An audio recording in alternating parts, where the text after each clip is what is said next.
ఇవాళ ఇప్పటికే కేటీఆర్ గారు కూడా చెప్పి ఉన్నారు, ఎవడెవడైతే అధికారులు ఇవాళ ఎక్సెస్గా ప్రవర్తిస్తున్నారో మనం కూడా తప్పకుండా రెడ్ బుక్లో రాసి పెట్టండి, వాళ్ళకు తగిన గుణపాఠం చెప్తాం.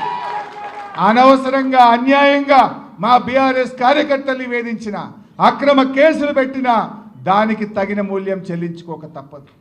కొందరు అధికారులు అత్యుత్సాహం ప్రదర్శిస్తున్నారు, అతిగా ఉన్నాయి లేని పెట్టి కేసులు పెట్టి ఇవాళ ప్రభుత్వంతో మమ్మల్ని ఇబ్బంది పెట్టే ప్రయత్నం చేస్తున్నారు. తెలుసు మాకు ఏ అధికారి ఎక్సెస్ చేస్తుండో, ఎవరెవరు ఏం చేస్తున్నారో అన్నీ తెలుసు మాకు, అన్నీ కూడా గమనిస్తున్నాం జాగ్రత్తగా. బిడ్డ జాగ్రత్తగా ఉండాలని చెప్పి నేను అధికారులందరినీ కూడా హెచ్చరిస్తూ ఉన్నా.